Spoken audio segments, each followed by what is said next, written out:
Team Double Eagle 6, Fort Myers, Virginia. Change up on you. Hey, about a week and a half ago, I talked to you about COVID-19. Circling back because I want to update you on what's going on, both in America's Army Reserve, internally to us, and also what we're doing to lean forward to support the Army, NORTHCOM, FEMA, and the nation as we battle this virus together. First things first, remember I told you about a week and a half ago, standards and discipline personally for each and every one of us to make sure we're maintaining social distance from each other. All right? We're washing our hands. We're not touching our face. When we greet people, we're not doing the usual hug. We're not doing the usual handshake. It's hard to stop doing that because we're human beings and that's what we do. And there's any number of ways to greet other human beings without potentially exposing them, if you're a vector carrying this disease and you don't know it, or getting exposed to it as a victim. Either way, it's critically important you do that. So maintain that situational awareness as we move into the future. I have no idea how this goes in terms of how long this virus is going to be a persistent problem for the nation and the world. But I do know this. One of the ways we can crush it is by doing what we need to do to just make sure we don't inadvertently spread it further and faster than it's already spreading. So we're a part of the solution here, each and every one of us. That's hugely important.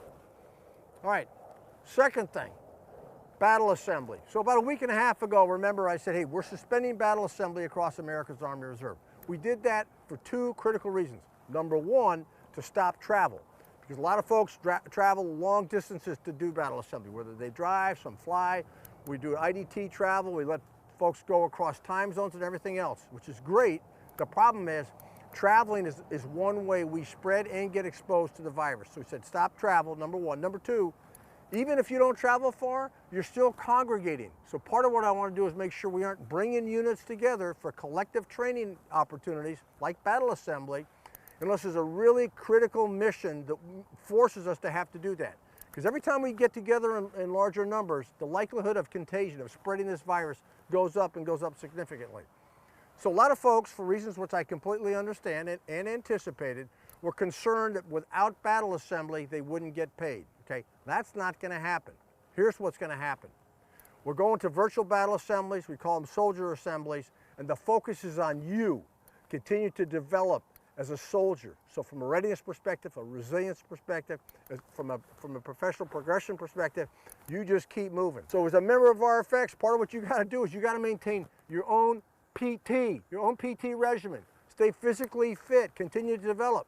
For a lot of you who are basically on lockdown anyway, this is a great time to get fitter, get better, okay? Run further, you know the deal. So bottom line is, develop yourself as a soldier.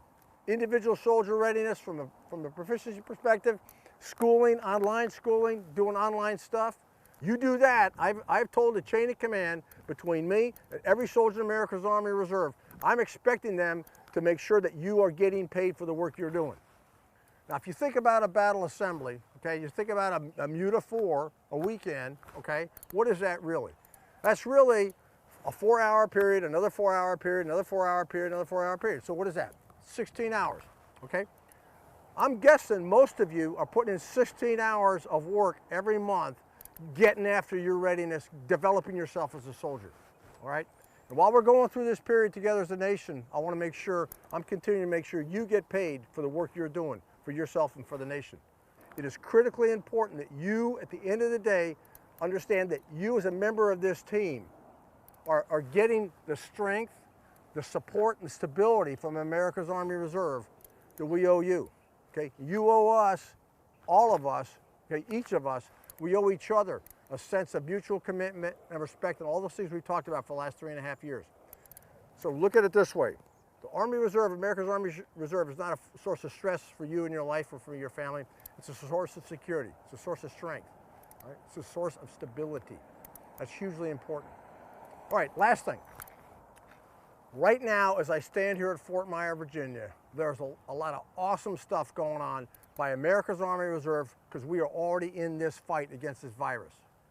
We got aircraft in the air, flying senior leaders from the Army all over the country. We've got the 377th TSC down in Belle Chasse, Louisiana, already leaning forward hard as a theater sustainment command to support the entire effort for NORTHCOM.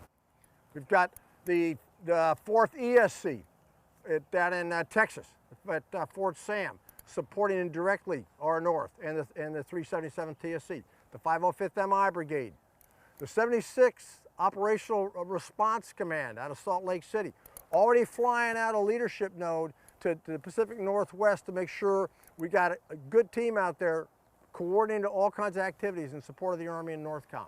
All that's going on right now. As we lean into the next week, we've already put many medical resources inside the Army Reserve in an AT status to get them ready when we get a mobilization order to deploy as required, as necessary, medical experts and professionals around the country to assist our brothers and sisters out there in the civilian communities that are getting devastated by this virus with medical support to enable them to deal with this at scale.